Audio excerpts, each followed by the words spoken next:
여러분은 나이가 들면서 어떤 고민이 생겼나요?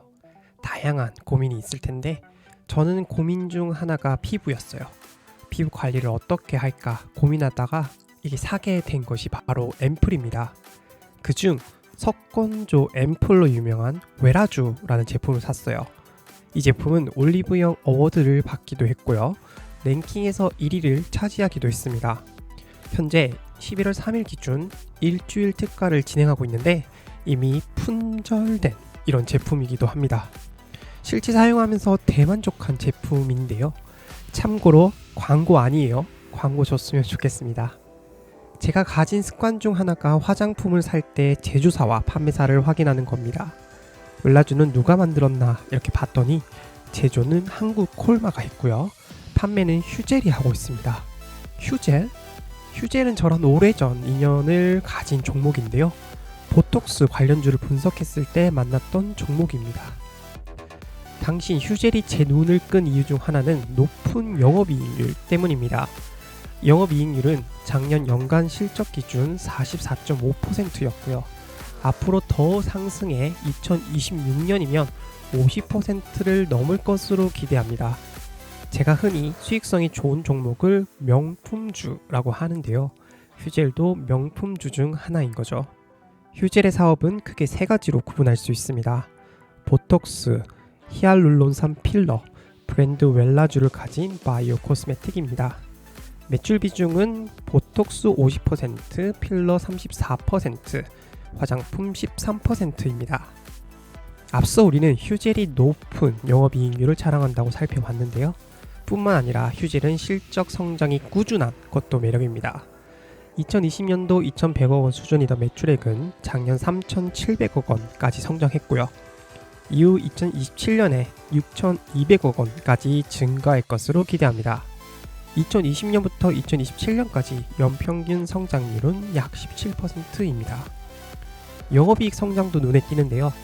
2020년부터 2027년까지 영업이익 연평균 성장률은 27%고요.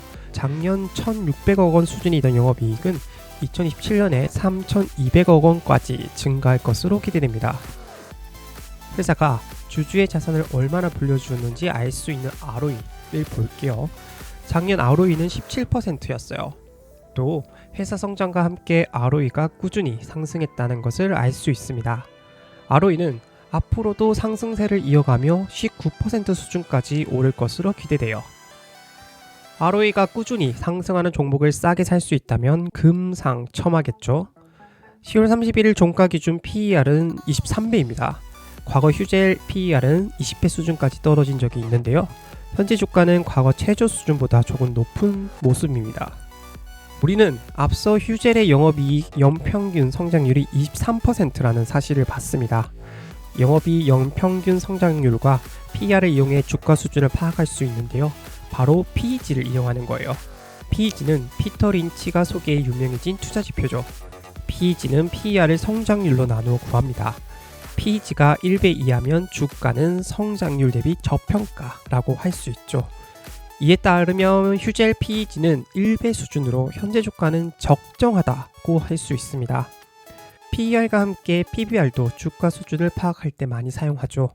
10월 31일 종가 기준 휴젤 PBR은 3.75배입니다. 과거 PER은 2배 수준까지 떨어진 적이 있는데요.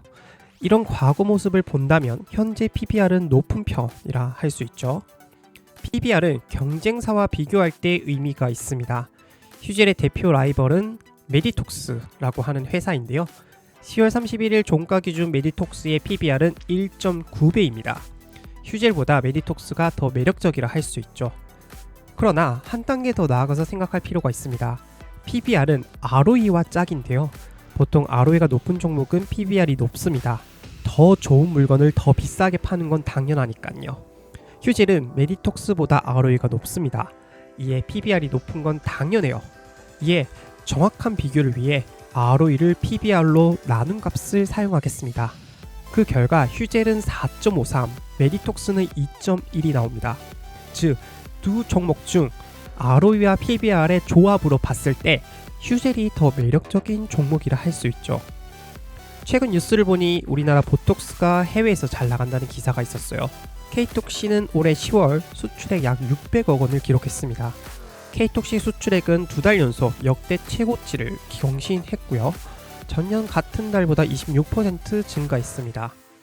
이렇게 K톡신이 해외에 인기가 있는 이유는 미국, 유럽 제품과 비교해 효과는 비슷한데 가격이 저렴하기 때문입니다. 국가별 성장세를 보면 베트남 3분기 수출액은 전년 대비 280% 증가했습니다. 베트남 사람들의 소득이 높아지면서 미용 시술에 대한 수요가 크게 늘었다는 분석입니다. 같은 기간 브라질 수출은 90% 증가했고요. 태국은 68% 증가했습니다. 중국은 3분기 수출액이 가장 많은 시장이었어요. 중국 시장은 2021년부터 2024년까지 연평균 30%씩 성장했는데요. 2024년 기준 시장 규모는 약 7조 원 규모에 달하는 것으로 알려졌어요. 보톡스 업체에겐 중국 시장이 중요한 이유입니다. 단, 보톡스 최대 시장은 천조국 미국입니다. 2023년 기준 시장 규모는 47억 달러가 넘는 것으로 알려졌는데요. 한화로 약 6조 7,261억 원입니다. 2019년에 대웅제약이 미국 시장에 진출했고요. 휴젤은 작년 미국 FDA 허가를 받았어요. 또 최근 엘러간 출신 임원을 글로벌 CEO로 영입하며 미국 시장 공략에 나서고 있습니다. 글로벌 시장에서의 휴젤 성과를 정리해 볼게요. 휴젤은 올해 상반기 해외에서 약 1,180억 원의 매출을 올렸는데요. 작년보다 21% 가까이 늘어난 매출입니다. 또 휴젤은 국내 기업 중 유일하게 중국 시장에 진출 성공한 보톡스 회사입니다. 휴젤은 올해 상반기 기준 매출의 59%를 글로벌 시장에서 벌었는데요. 국내 비중은 39%입니다. 단 과제는 있습니다. 보톡스 수출은 늘어나고 있으나 수익은 제각각이라고 하는데요. 동남아시아와 남미에서 저가 제품이 나오면서 가격 경쟁이 심화되었다고 합니다. 단 증권사는 K톡신에 대해 긍정적인 의견을 제시했는데요.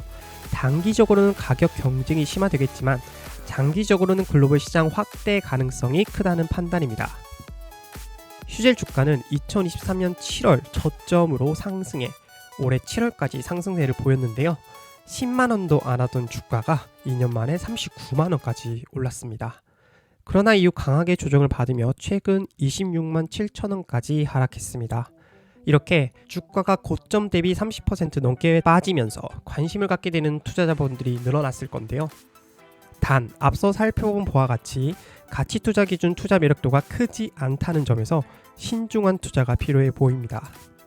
최근 한 달 휴젤에 가장 큰 관심을 가진 투자 주체는 개인이었습니다. 해당 기간 개인은 휴젤 주식 매수에 약 567억 원을 썼는데요. 수급 측면에서 외인 또는 기관이 순매수했을 때 주가 상승 가능성이 커진다는 점에서 다시 한번 신중한 투자가 필요하다는 것을 깨닫습니다. 피부에 대한 고민으로 시작해 종목 분석까지 하게 되었습니다. 이게 바로 피터 린치가 말하는 일상 속 종목 발굴이 아닐까요? 앞으로도 이러한 종목 발굴을 함께 하셨으면 좋겠습니다. 좋아요와 구독하시면 여러분의 계좌가 우상향한답니다.